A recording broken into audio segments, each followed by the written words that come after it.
ਬਾਬਾ ਜੀ ਸਾਹਿਬਜ਼ਾਦਿਆਂ ਦੀ ਪਵਿੱਤਰ ਯਾਦ ਦੇ ਵਿੱਚ ਅੱਜ ਸ਼ਹੀਦੀ ਜੋੜ ਮੇਲੇ ਦੀ ਸਮਾਪਤੀ ਹੋ ਰਹੀ ਹੈ, ਕੀ ਕਹਿਣਾ? ਸਤਿਕਾਰਯੋਗ ਧੰਨ ਧੰਨ ਮਾਤਾ ਗੁਜਰ ਕੌਰ, ਸਾਹਿਬਜ਼ਾਦਾ ਬਾਬਾ ਜੋਰਾਵਰ ਸਿੰਘ, ਸਾਹਿਬਜ਼ਾਦਾ ਬਾਬਾ ਫਤਿਹ ਸਿੰਘ, ਜਿਨ੍ਹਾਂ ਦੀ ਲਹਾਨੀ ਸ਼ਹਾਦਤ ਦੇ ਸੰਬੰਧ ਵਿੱਚ ਅੱਜ ਸ੍ਰੀ ਫਤਿਹਗੜ੍ਹ ਸਾਹਿਬ ਦੀ ਪਾਵਨ ਧਰਤੀ ਤੇ ਇਹ ਸ਼ਹੀਦੀ ਜੋੜ ਮੇਲਾ ਸੰਪੂਰਨ ਹੋਇਆ। ਇਹ ਸ਼ਹਾਦਤਾਂ ਸਾਨੂੰ ਆਉਣ ਵਾਲੇ ਸਮੇਂ ਵਾਸਤੇ, ਕੌਮ ਦੇ ਭਵਿੱਖ ਵਾਸਤੇ ਇੱਕ ਬਹੁਤ ਵੱਡਾ ਸੁਨੇਹਾ ਹੁੰਦੀਆਂ ਨੇ। ਇਹਨਾਂ ਸ਼ਹਾਦਤਾਂ ਦੇ ਪਿੱਛੇ ਬਹੁਤ ਵੱਡਾ ਜਿੱਥੇ ਇਤਿਹਾਸ ਛੁਪਿਆ ਹੋਇਆ ਹੈ, ਉਹਦੇ ਨਾਲ ਨਾਲ ਇੱਕ ਬਹੁਤ ਵੱਡਾ ਫਲਸਫਾ ਵੀ ਹੈ। ਉਸ ਫਲਸਫੇ ਦੇ ਵਿੱਚੋਂ ਜਦੋਂ ਅਸੀਂ ਗੁਰੂ ਸਾਹਿਬ ਦੇ ਪਰਿਵਾਰ ਵੱਲ ਨਜ਼ਰ ਮਾਰਦੇ ਹਾਂ, ਗੁਰੂ ਸਾਹਿਬ ਦੇ ਪਰਿਵਾਰ ਦੀਆਂ ਸ਼ਹਾਦਤਾਂ ਵੱਲ ਨਜ਼ਰ ਮਾਰਦੇ ਹਾਂ, ਗੁਰੂ ਸਾਹਿਬ ਦੇ ਪਰਿਵਾਰ ਦੀਆਂ ਕੇਵਲ ਸ਼ਹਾਦਤਾਂ ਨਹੀਂ ਹੋਈਆਂ, ਬਲਕਿ ਹਰ ਸ਼ਹਾਦਤ ਆਪਣਾ ਇੱਕ ਵੱਖੋ ਵੱਖਰਾ ਇਹ ਕਹੀਏ ਵੀ ਅਧਿਆਏ ਆਪਣੇ ਵਿੱਚ ਲੁਕੋਈ ਬੈਠੀ ਹੈ। ਮੈਂ ਥੋੜ੍ਹੀ ਬੇਨਤੀ ਕਰਾਂਗਾ, ਧੰਨ ਗੁਰੂ ਗੋਬਿੰਦ ਸਿੰਘ ਸਾਹਿਬ ਸੱਚੇ ਪਾਤਸ਼ਾਹ ਦੇ ਪਿਤਾ ਸਾਹਿਬ ਸਤਿਗੁਰੂ ਤੇਗ ਬਹਾਦਰ ਸਾਹਿਬ ਦੀ ਸ਼ਹਾਦਤ ਨੂੰ ਜਦੋਂ ਅਸੀਂ ਵੇਖਦੇ ਹਾਂ, ਉਹਨਾਂ ਦੇ ਸੀਸ ਦਾ ਸੰਸਕਾਰ ਭਾਈ ਜੈਤਾ ਜੀ ਜਦੋਂ ਲੈ ਕੇ ਆਏ ਨੇ ਅਨੰਦਪੁਰ ਸਾਹਿਬ ਦੀ ਧਰਤੀ ਤੇ ਪਰਿਵਾਰ ਸਮੇਤ ਸੰਗਤਾਂ ਦੀ ਹਾਜ਼ਰੀ ਵਿੱਚ ਹੁੰਦਾ ਹੈ, ਪਰ ਗੁਰੂ ਤੇਗ ਬਹਾਦਰ ਸਾਹਿਬ ਦੇ ਧੜ ਦਾ ਸੰਸਕਾਰ ਕਰਨ ਵੇਲੇ ਪਰਿਵਾਰ ਦਾ ਜੀ ਉੱਥੇ ਕੋਈ ਹਾਜ਼ਰ ਨਹੀਂ ਹੈ। ਇਸੇ ਤਰ੍ਹਾਂ ਚਮਕੌਰ ਸਾਹਿਬ ਦੀ ਧਰਤੀ ਤੇ ਜਿੱਥੇ ਬਹੁਤ ਸਾਰੇ ਸਿੰਘਾਂ ਦੀਆਂ ਸ਼ਹਾਦਤਾਂ ਸਨ ਤੇ ਵੱਡੇ ਸਾਹਿਬਜ਼ਾਦਿਆਂ ਦੀ ਸ਼ਹਾਦਤ ਇਸ ਮੈਦਾਨ ਵਿੱਚ ਹੋਈ, ਜੰਗ ਵਿੱਚ ਹੋਈ, ਉੱਥੇ ਵੀ ਜਦੋਂ ਉਹਨਾਂ ਦੇ ਸਰੀਰ ਦੇ ਅੰਤਿਮ ਸੰਸਕਾਰ ਹੁੰਦੇ ਨੇ, ਉਸ ਵੇਲੇ ਵੀ ਸਤਿਗੁਰਾਂ ਦੇ ਆਪਣੇ ਪਰਿਵਾਰ ਦਾ ਕੋਈ ਜੀ ਉਹਨਾਂ ਸਮਿਆਂ ਤੇ ਹਾਜ਼ਰ ਨਹੀਂ ਹੋ ਸਕਿਆ।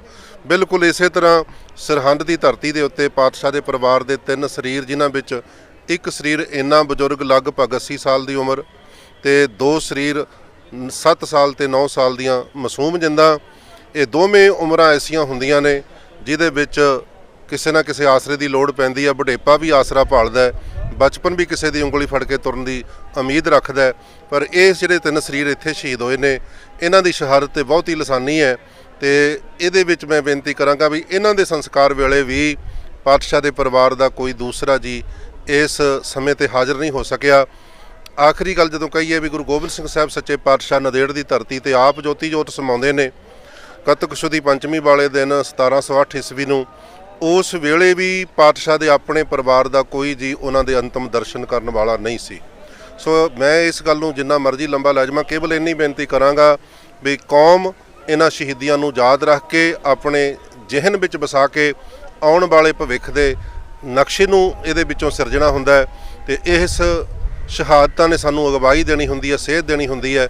ਖਾਸ ਕਰਕੇ ਬਚਪਨ ਜਾਂ ਬੱਚੇ ਜਾਂ ਨੌਜਵਾਨ ਵਰਗ ਇਹਨਾਂ ਸ਼ਹਾਦਤਾਂ ਤੋਂ ਵਧੇਰੇ ਸੇਧ ਲੈ ਕੇ ਗੁਰੂ ਨਾਲ ਜੁੜ ਕੇ ਅੰਮ੍ਰਿਤਧਾਰੀ ਹੋ ਕੇ, ਬਾਣੀ ਬਾਣੇ ਦੇ ਧਾਰਨੀ ਹੋ ਕੇ ਇਸ ਮਾਰਗ ਤੇ ਚੱਲ ਕੇ ਸਿੱਖੀ ਨੂੰ ਅਪਣਾ ਕੇ ਜਿੱਥੇ ਆਪਣੇ ਜੀਵਨ ਸਫਲੇ ਕਰਨੇ ਨੇ, ਉੱਥੇ ਕੌਮ ਦਾ ਭਵਿੱਖ ਵੀ ਇਹਨਾਂ ਨੇ ਸੰਭਾਲਣਾ ਹੈ। ਤੇ ਨਾਲ ਹੀ ਜਿਸ ਤਰ੍ਹਾਂ ਅੱਜ ਕੱਲ੍ਹ ਕਿਸਾਨੀ ਦਾ ਸੰਘਰਸ਼ ਚੱਲਦਾ ਹੈ, ਇਹ ਸ਼ਹਾਦਤਾਂ ਸਾਨੂੰ ਇਹ ਵੀ ਸੁਨੇਹਾ ਦਿੰਦੀਆਂ ਨੇ ਵੀ ਸੰਘਰਸ਼ ਜਾਂ ਆਪਣੇ ਹੱਕ ਕਿਵੇਂ ਲਏ ਜਾਂਦੇ ਨੇ, ਹੱਕਾਂ ਦੇ ਪਿੱਛੇ ਜਾਂ ਹੱਕ ਲੈਣ ਵਾਸਤੇ ਕਿੰਨੀਆਂ ਵੀ ਵੱਡੀਆਂ ਕੁਰਬਾਨੀਆਂ ਕਰਨੀਆਂ ਪੈਣ, ਉਹ ਤੋਂ ਕਦੇ ਸਿੱਖ ਸੰਕੋਚ ਨਹੀਂ ਕਰਦਾ। ਇਸ ਲਈ ਇਹੀ ਮੈਂ ਸ਼ਹੀਦਾਂ ਦੇ ਚਰਨਾਂ ਵਿੱਚ ਪ੍ਰਣਾਮ ਕਰਦਾ, ਇਹੀ ਉਹਨਾਂ ਨੂੰ ਸ਼ਰਧਾਂਜਲੀ ਹੋਏਗੀ। ਬਾਬਾ ਜੀ, ਬਾਬਾ ਰਾਮ ਸਿੰਘ ਜੀ ਨੇ ਆਤਮ ਹੱਤਿਆ ਕੀਤੀ ਹੈ ਤੇ ਕੁਝ ਐਮਪੀਜ਼ ਭੁੱਖ ਹੜਤਾਲ ਤੇ ਬੈਠੇ ਹੈ, ਕੀ ਸਿੱਖ ਧਰਮ ਦੇ ਵਿੱਚ ਆਤਮ ਹੱਤਿਆ ਕਰਨਾ ਜਾਂ ਭੁੱਖ ਹੜਤਾਲ ਕਰਨਾ ਜਾਇਜ਼ ਹੈ? ਭਾਵੇਂ ਜੇ ਅਸੀਂ ਗੁਰਮਤਿ ਦੇ ਗਹਿਰੇ ਫਲਸਫੇ ਨੂੰ ਵੇਖੀਏ, ਫਿਰ ਭੁੱਖ ਹੜਤਾਲਾਂ ਦਾ ਸਾਡਾ ਇਤਿਹਾਸ ਨਹੀਂ ਹੈ। ਜੇ ਰਹੀ ਗੱਲ ਆਤਮ ਹੱਤਿਆ ਦੀ, ਇਹ ਤੇ ਵਿਸ਼ਲੇਸ਼ਣ ਕਰਕੇ ਸਾਹਮਣੇ ਆਉਂਦੀ ਹੈ ਗੱਲ ਵੀ ਇਹ ਆਤਮ ਹੱਤਿਆ ਨੂੰ ਕਿਹਾ ਜਾ ਸਕਦਾ ਜਾਂ ਇਹਦੇ ਕਾਰਨਾਂ ਨੂੰ ਲੱਭ ਕੇ ਅਸਲ ਗਹਿਰਾਈ ਨੂੰ। ਜਿਵੇਂ ਕਿ ਪਿੱਛੇ ਸਾਡੀ ਕੌਮ ਨੇ ਬਹੁਤ ਵੱਡਾ ਸੰਘਰਸ਼ ਲੜਿਆ, ਉਸ ਸਮੇਂ ਵੀ ਬਹੁਤ ਸਾਰੇ ਸਿੰਘਾਂ ਨੇ ਸਾਇਆਨਾਈਡ ਵਗੈਰਾ ਖਾ ਕੇ ਆਤਮ ਹੱਤਿਆ ਕੀਤੀ ਹੈ। ਉਹਨੂੰ ਹੁਣ ਅਸੀਂ ਆਤਮ ਹੱਤਿਆ ਕਹੀਏ ਜਾਂ ਸ਼ਹੀਦੀ ਕਹੀਏ, ਇਹ ਇੱਕ ਫੈਸਲਾ ਤੇ ਪੰਥ ਕਰ ਸਕਦਾ ਹੈ। ਤੇ ਉਸੇ ਤਰ੍ਹਾਂ ਬਾਬਾ ਰਾਮ ਸਿੰਘ ਦੀ ਜਿਹੜੀ ਕਹੀਏ ਵੀ ਇਹਨੂੰ ਸ਼ਹਾਦਤ ਕਹਿਣਾ ਜਾਂ ਇਹਨੂੰ ਸੁਸਾਈਡ ਕਹਿਣਾ, ਆਤਮ ਹੱਤਿਆ ਕਹਿਣਾ, ਇਹ ਫੈਸਲਾ ਵੀ ਪੂਰੀ ਕੌਮ ਹੀ ਕਰ ਸਕਦੀ ਹੈ। ਮੈਂ ਇਕੱਲਾ ਇਹਦੇ ਤੇ ਬਿਆਨ ਨਹੀਂ ਦੇ ਸਕਦਾ। 1909 ਤੋਂ ਲੈ ਕੇ 1947 ਤੱਕ ਸਾਡੇ ਰੀਤੀ ਰਿਵਾਜ ਇੱਕ ਸਨ ਤੇ ਸਾਡਾ ਆਨੰਦ ਕਾਰਜ ਐਕਟ ਸੀ, ਪਰ ਆਜ਼ਾਦੀ ਤੋਂ ਬਾਅਦ ਸਾਡਾ ਜਿਹੜਾ ਐਕਟ ਹੈ ਉਹ ਖਤਮ ਹੋ ਗਿਆ ਤੇ ਹੁਣ ਤੱਕ ਉਹ ਸਾਡਾ ਐਕਟ ਲਾਗੂ ਨਹੀਂ ਹੋ ਸਕਿਆ, ਜਿਹਦੇ ਵਿੱਚ ਸ਼੍ਰੋਮਣੀ ਗੁਰਦੁਆਰਾ ਪ੍ਰਬੰਧਕ ਕਮੇਟੀ, ਸਿੱਖ ਜਥੇਬੰਦੀਆਂ ਤੇ ਸੰਤ ਸਮਾਜ ਸਾਰਾ ਹੀ ਇਹਦੇ ਵਿੱਚ ਅਸੀਂ ਕੋਈ ਕੋਸ਼ਿਸ਼ ਕੀਤੀ ਆ ਜਾਂ ਨਹੀਂ ਕੀਤੀ? ਦੇਖੋ, ਇਹ ਵਾਹਿਗੁਰੂ ਜੀ ਕਾ ਖਾਲਸਾ ਵਾਹਿਗੁਰੂ ਜੀ ਕੀ ਫਤਿਹ। ਐਸਾ ਤਾਂ ਨਹੀਂ ਹੈ ਵੀ ਕੋਸ਼ਿਸ਼ ਨਹੀਂ ਕੀਤੀ ਗਈ, ਗੱਲ ਤਾਂ ਇਹ ਹੈ ਵੀ ਕੋਸ਼ਿਸ਼ ਸਫਲ ਹੀ ਨਹੀਂ ਹੋਈ। ਉਹਦਾ ਕਾਰਨ ਕੀ ਹੈ ਵੀ ਜਿਹੜੇ ਦਿੱਲੀ ਦੇ ਹੁਕਮਰਾਨ ਇਹਨਾਂ ਦੇ ਮਨ ਮੈਲ ਹੀ ਰਹੇ ਆ ਸਾਡੇ ਪ੍ਰਤੀ, ਇਸ ਕਰਕੇ ਵੀ ਜਿਹੜਾ ਇਹ ਜਿਹੜੇ ਕਾਨੂੰਨ ਰੀਤੀਆਂ ਰਿਵਾਜ਼ਾਂ ਦੀ ਗੱਲ ਹੈ, ਕੁਛ ਢਿਲਾਈਆਂ ਸਾਡੇ ਵਿੱਚ ਵੀ ਆਈਆਂ ਇਹ ਵੀ ਨਹੀਂ ਕੋਈ ਗੱਲ ਹੈ ਵੀ ਜਿਹੜੀ ਗੁਰੂ ਗੋਬਿੰਦ ਸਿੰਘ ਸਾਹਿਬ ਨੇ ਸਾਨੂੰ ਰਹਿਤ ਦਿੱਤੀ, ਮਰਜ਼ਾਦਾ ਦਿੱਤੀ, ਜੋ ਦ੍ਰਿੜਤਾ ਦਿੱਤੀ, ਉਹਦੇ ਵਿੱਚ ਕਿਤੇ ਨਾ ਕਿਤੇ ਅਸੀਂ ਵੀ ਅਵੇਸਲੇ ਹੋ ਰਹੇ ਹਾਂ। ਜੇ ਸਿੰਘ ਅੰਮ੍ਰਿਤਧਾਰੀ ਹੈ ਤਾਂ ਉਹਦਾ ਪੁੱਤਰ ਅੰਮ੍ਰਿਤਧਾਰੀ ਨਹੀਂ, ਦਾੜੀ ਕੱਟੀ ਫਿਰਦਾ ਹੈ। ਜੇ ਉਹ ਅੰਮ੍ਰਿਤਧਾਰੀ ਹੈ, ਗਾਹਾਂ ਪੋਤਰਾ ਜਿਹੜਾ ਬਿਲਕੁਲ ਸਿਰ ਵੀ ਮਨਾਈ ਫਿਰਦਾ ਹੈ। ਇਹ ਕਿਤੇ ਨਾ ਕਿਤੇ ਅਸੀਂ ਵੀ ਇਸ ਗੱਲੋਂ ਗੁਨਾਹਗਾਰ ਹਾਂ ਵੀ ਅਸੀਂ ਆਪਣੇ ਪਰਿਵਾਰਾਂ ਨੂੰ ਨਹੀਂ ਸੰਭਾਲਿਆ। ਪਰ ਸਾਨੂੰ ਅੱਜ ਦੇ ਦਿਨ ਗੱਲ ਕੇਵਲ ਇਹਨਾਂ ਸ਼ਹੀਦਾਂ ਦੀ ਹੀ ਕਰਨੀ ਸ਼ੋਭਦੀ ਹੈ, ਜਿਨ੍ਹਾਂ ਦੀ ਸ਼ਹਾਦਤ 'ਤੇ ਅਸੀਂ ਆਏ ਹਾਂ। ਸ਼ਹੀਦ ਜਿਹੜਾ ਉਹ ਆਪਣੇ ਆਪ ਦਾ ਜਿਹੜਾ ਸਰੀਰ ਭਾਵੇਂ ਉਹਨਾਂ ਦਾ ਨਾਸ ਹੋ ਜਾਂਦਾ ਹੈ, ਸਰੀਰ ਨਹੀਂ ਰਹਿੰਦਾ, ਪਰ ਇੱਕ ਗੱਲ ਸਦੀਵ ਕਾਲ ਰਹੀ ਰਹਿ ਜਾਂਦੀ ਹੈ। ਸ਼ਹੀਦ ਦੀ ਜ਼ਿੰਦਗੀ ਦਾ ਇਹ ਫੈਸਲਾ ਹੁੰਦਾ ਜਿਉਂਦਿਆਂ ਹੀ, ਦੋ ਚੀਜ਼ਾਂ ਨੇ ਸਾਹਮਣੇ ਵੀ ਸਰੀਰ ਰੱਖਣਾ ਜਾਂ ਧਰਮ ਰੱਖਣਾ। ਧਰਮ ਨੂੰ ਜਿੰਦਾ ਰੱਖਣ ਵਾਸਤੇ ਸਰੀਰ ਦੇ ਬਲੀਦਾਨ ਦੇਣੇ ਪੈਂਦੇ ਨੇ। ਬਾਬਾ ਜ਼ੋਰਾਵਰ ਸਿੰਘ, ਬਾਬਾ ਫਤਿਹ ਸਿੰਘ ਸਾਹਿਬ, ਮਾਤਾ ਗੁਜਰ ਕੌਰ, ਉਹ ਆਪਣੇ ਸਰੀਰਾਂ ਦਾ ਬਲੀਦਾਨ ਦੇ ਦਿੱਤਾ, ਪਰ ਧਰਮ ਹਮੇਸ਼ਾ ਜਿਉਂਦਾ ਰੱਖਿਆ ਹੈ। ਧਰਮ ਇੱਕ ਅਜਿਹੀ ਸ਼ਮਾ ਹੈ ਜਿਹਦੇ ਵਿੱਚ ਸ਼ਹੀਦਾਂ ਦੇ ਖੂਨ ਦਾ ਤੇਲ ਪੈਂਦਾ ਹੈ, ਤਾਂ ਇਹ ਜੋਤ ਜਗਦੀ ਰਹਿੰਦੀ ਹੈ। ਇਹ ਤੋਂ ਬਿਨਾਂ ਕੌਮਾਂ ਜਿਹੜੀਆਂ ਇਹ ਸ਼ਮਾ ਜਗਦੀ ਨਹੀਂ। ਇਹ ਦੀਵਾ ਜਗਾਉਣ ਦੇ ਵਾਸਤੇ ਉਹਨਾਂ ਨੇ ਆਪਣੇ ਸਰੀਰ ਦੇ ਬਲੀਦਾਨ ਦਿੱਤੇ ਨੇ। ਮਾਤਾ ਗੁਜਰ ਕੌਰ ਨੇ ਔਰ ਬੜੀ ਸੁੰਦਰ ਗੱਲ ਕੀਤੀ ਹੈ ਹੁਣੇ ਜੋ ਆਪ ਜੀ ਨੇ ਸੁਣਿਆ ਵੀ ਸਾਰੇ ਪਰਿਵਾਰ ਦੀ ਕਹਾਣੀ ਗੁਰੂ ਤੇਗ ਬਹਾਦਰ ਸਾਹਿਬ ਜੀ ਤੋਂ ਲੈ ਕੇ ਗੁਰੂ ਗੋਬਿੰਦ ਸਿੰਘ ਸਾਹਿਬ ਤੱਕ ਪਰਿਵਾਰ ਦੇ ਅੰਤ ਵੇਲੇ ਕੋਈ ਵੀ ਪਰਿਵਾਰ ਦਾ ਜੀ ਹਾਜ਼ਰ ਨਹੀਂ ਸੀ ਹੁੰਦਾ। ਇਹਦੀ ਵੀ ਇੱਕ ਦਿਖਾਇਆ ਵੀ ਇੰਨਾ ਮੋਹ ਤੋਂ ਰਹਿਤ ਹੋ ਕੇ ਬ੍ਰਹਮ ਗਿਆਨੀ ਜਿਹੜਾ ਹੁੰਦਾ ਹੈ, ਉਹ ਮੋਹ ਤੋਂ ਅੰਦਰੋਂ ਜਿਨਕਾ ਮੋਹ ਟੁੱਟਾ।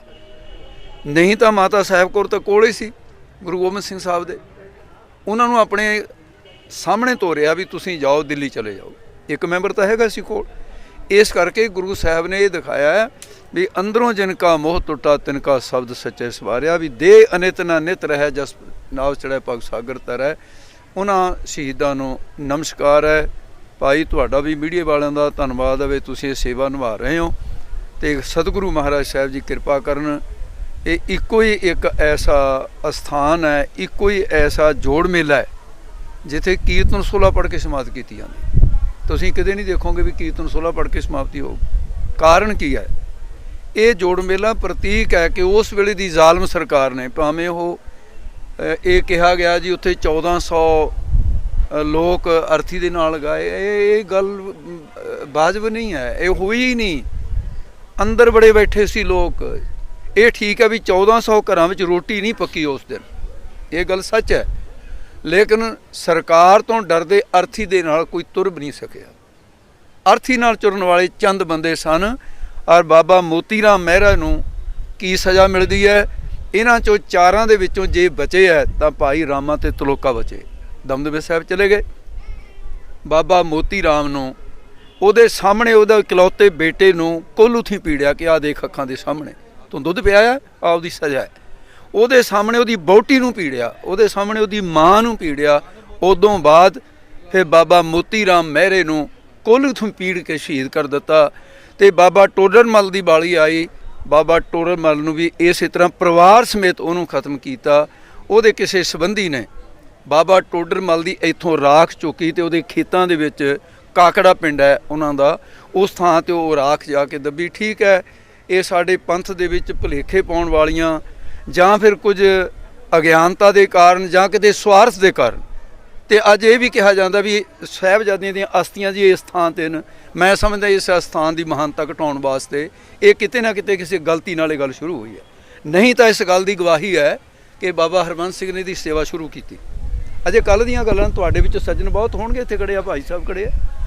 ਉਸ ਵੇਲੇ ਜਿਸ ਵੇਲੇ ਬਾਬਾ ਜੀ ਨੇ ਬੜੇ ਸੰਭਾਲ ਦੇ ਨਾਲ, ਜਿੱਥੇ ਮਾਤਾ ਜੀ ਦੇ ਅਸਥਾਨ ਨੂੰ ਕਿਹਾ ਜਾਂਦਾ ਸੀ, ਲੋਕੀ ਕਹਿੰਦੇ ਸੀ ਜੀ ਇਹਦੇ ਐਵੇਂ ਮਨਮਤ ਕੀਤੀ ਹੋਇਆ ਵੀ ਐਵੇਂ, ਇਹ ਤਾਂ ਜੀ ਇੱਕੋ ਚਿਖਾ 'ਚ ਰੱਖ ਕੇ ਸਤਿਕਾਰ ਕੀਤਾ। ਜਦੋਂ ਉਹ ਜਗ੍ਹਾ ਨੂੰ ਪੁੱਟਿਆ ਗਿਆ, ਮਾਤਾ ਜੀ ਦੀ ਗਾਗਰ ਵੱਖਰੀ ਨਿਕਲੀ, ਸਾਹਿਬਜ਼ਾਦਿਆਂ ਦੋਨਾਂ ਦੀ ਗਾਗਰ ਇੱਕ, ਔਰ ਉਹ ਮਿੱਟੀ ਦਾ ਭਾਂਡਾ ਸੀ, ਸਾਹਮਦਿਆਂ ਸਭ ਨੇ ਫੁੱਟ ਗਿਆ, ਅਸਥੀਆਂ ਖਿਲਰ ਗਈਆਂ। ਸਾਹਿਬਜ਼ਾਦਿਆਂ ਦੀਆਂ ਨਿੱਕੀਆਂ ਅਸਥੀਆਂ ਸਨ, ਮਾਤਾ ਗੁਜਰ ਕੌਰ ਦੀਆਂ ਵੱਡੀਆਂ ਅਸਥੀਆਂ ਸੀ। ਉਸੇ ਤਰ੍ਹਾਂ ਬਾਬਾ ਜੀ ਨੇ ਉਹਨਾਂ ਅਸਥੀਆਂ ਨੂੰ, ਉਹਨਾਂ ਗਾਗਰਾਂ ਨੂੰ ਉਸੇ ਤਰ੍ਹਾਂ ਸੰਭਾਲ ਕੇ ਫਿਰ ਉਹਨਾਂ ਥਾਵਾਂ 'ਤੇ ਦੱਬਿਆ ਤੇ ਮਾਤਾ ਗੁਜਰ ਕੌਰ ਦਾ ਸਥਾਨ ਹੈ ਜਿੱਥੇ ਸ਼ਸਤਰ ਪਏ ਨੇ, ਬਾਬਾ ਜ਼ੋਰਾਵਰ ਸਿੰਘ ਬਾਬਾ ਫਤਿਹ ਸਿੰਘ ਦਾ ਸਥਾਨ ਹੈ ਜਿੱਥੇ ਗੁਰੂ ਗ੍ਰੰਥ ਸਾਹਿਬ ਪ੍ਰਕਾਸ਼ ਹੁੰਦਾ ਹੈ। ਇਸ ਕਰਕੇ ਵੀ ਉਸ ਵੇਲੇ ਉਹਨੂੰ ਵੀ ਸ਼ਹੀਦ ਕਰ ਦਿੱਤਾ ਬਾਬਾ ਟੋਡਰ ਮੱਲ ਦੀਵਾਨ ਨੂੰ, ਤੇ ਉਹਦੀਆਂ ਅਸਥੀਆਂ ਉੱਥੇ ਜ਼ਰੂਰ ਗਈਆਂ ਕਿਉਂਕਿ ਇਹਦੇ ਖੇਤ ਸੀ। ਇਹ ਵਾਜਬ ਗੱਲ ਹੈ।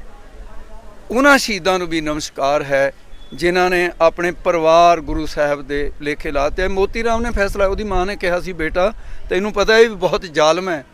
ਉਹ ਕਹਿੰਦੇ ਮਾਂ ਮੈਨੂੰ ਪਤਾ ਹੈ, ਪਰ ਜੇ ਮੈਂ ਸਾਹਿਬਜ਼ਾਦਿਆਂ ਨੂੰ ਦੁੱਧ ਨਾ ਪਿਆ ਸਕਿਆ ਤਾਂ ਮੈਂ ਰੋਜ਼ ਮਰਨ ਦੇ ਨਾਲੋਂ ਇੱਕ ਦਿਨ ਮਰਨਾ ਚੰਗਾ ਸਮਝਦਾ। ਮੈਂ ਅੱਜ ਦੁੱਧ ਪਿਆਵਾਂਗਾ ਭਾਵੇਂ ਮੇਰਾ ਪਰਿਵਾਰ ਉਸੇ ਤਰ੍ਹਾਂ ਲੇਖੇ ਲੱਗ ਜਾਏ। ਉਹਨਾਂ ਨੂੰ ਨਮਸਕਾਰ ਹੈ ਭਾਈ, ਉਹਨਾਂ ਦੇ ਐਸਿਆਂ ਕਾਰਨਾਮਿਆਂ ਨੂੰ, ਐਸੇ ਉਹਨਾਂ ਦੇ ਕਰਤਬਾਂ ਨੂੰ।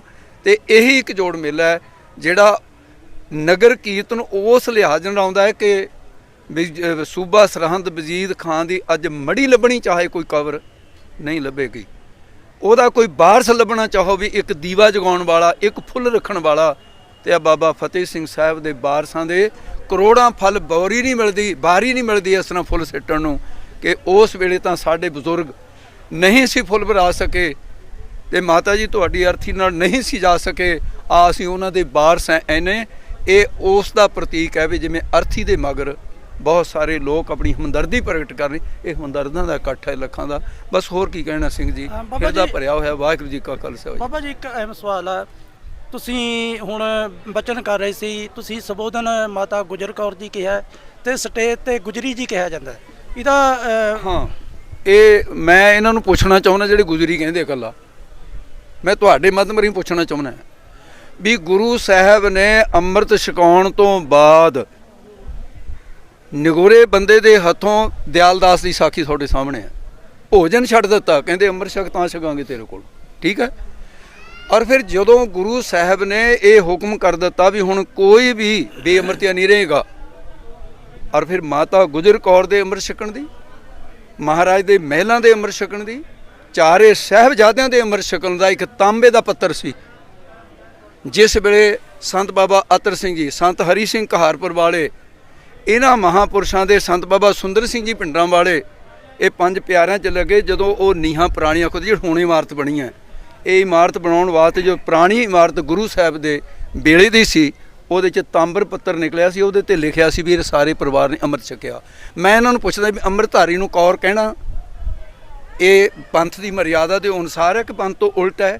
ਜੇ ਮਾਤਾ ਦਾ ਅੰਮ੍ਰਿਤ ਛਕਿਆ ਤਾਂ ਕੌਰ ਕਹਿਣਾ ਪਏਗਾ? ਬਾਬਾ ਜੀ ਸਿੰਘ ਸਾਹਿਬ ਨੂੰ ਇਹੀ ਸਵਾਲ ਸਿੰਘ ਸਾਹਿਬ ਨੂੰ ਮੈਂ ਕੀਤਾ ਸੀ, ਉਹਨਾਂ ਨੇ ਕਿਹਾ ਵੀ ਕੋਈ ਵਿਸ਼ਾ ਨਹੀਂ ਹੈਗਾ, ਵੀ ਇਤਿਹਾਸ ਹੈ ਜਿਹੜਾ ਉਹ ਗੁਜਰੀ ਜੀ ਕਹਿ ਕੇ ਬੁਲਾਉਂਦਾ ਹੈ, ਤੇ ਸਿੰਘ ਸਾਹਿਬ ਗਿਆਨੀ ਹਰਪ੍ਰੀਤ ਸਿੰਘ ਦੇ ਆਪਣੇ ਬਿਆਨ ਹੈ। ਦੇਖੋ ਜੀ ਉਹਨਾਂ ਦੇ ਆਪਣੇ ਵਿਚਾਰ ਹੋ ਸਕਦੇ ਆ, ਇਹ ਤਾਂ ਫਿਰ ਕਾਲੂ ਜੀ ਲਿਖਿਆ ਹੋਇਆ, ਫਿਰ ਕਾਲੂ ਜੀ ਕਿਹਾ ਕਰੀਏ ਗੁਰੂ ਨਾਨਕ ਸਾਹਿਬ ਦੇ ਪਿਤਾ ਨੂੰ, ਆਪਣੇ ਨੂੰ ਤਾਂ ਕਹਿੰਦੇ ਸਰਦਾਰ ਫਲਾਨਾ ਸਿੰਘ, ਗੁਰੂ ਨਾਨਕ ਸਾਹਿਬ ਦੇ ਕਾਲੂ ਜੀ ਕਹੀ ਜਾਂਦੇ ਨੇ। ਇਹ ਤਾਂ ਇਹਨਾਂ ਦੀ ਮਰਜ਼ੀ ਹੈ, ਚਾਹੇ ਦੋ ਵੀ ਛੋਟਾ ਸ਼ਬਦ ਵਰਤ ਲੈਣ, ਮੈਂ ਇਹਦੇ ਬਾਰੇ ਨਹੀਂ ਕੁਝ ਕਹਿ ਸਕਦਾ, ਇਹਨਾਂ ਦੇ ਆਪਣੇ ਵਿਚਾਰ। ਸੋ ਇਹ ਸਨ ਬਾਬਾ ਹਰੀ ਸਿੰਘ ਜੀ ਰੰਧਾਵੇ ਵਾਲੇ, ਜਿਨ੍ਹਾਂ ਦਾ ਕਹਿਣਾ ਹੈ ਕਿ ਅੱਜ ਲੋੜ ਹੈ ਸਮੇਂ ਦੀ, ਸਾਡਾ ਜਿਹੜਾ ਸਿੱਖ ਪੰਥ ਹੈ ਇਹਨਾਂ ਨੂੰ ਇੱਕ ਹੋ ਕੇ ਇੱਕ ਮਰਿਆਦਾ, ਇੱਕ ਪੰਥ ਦੀ ਗੱਲ ਕਰਨੀ ਚਾਹੀਦੀ ਹੈ। ਕੈਮਰਾਮੈਨ ਜਗਦੇਵ ਦੇ ਨਾਲ ਮੈਂ ਕੁਲਵਿੰਦਰ ਸਿੰਘ ਰਸੂਲਪੁਰ, ਸ਼ਾਨ-ਏ-ਵਿਰਾਸਤ ਟੀਵੀ ਦੇ ਲਈ।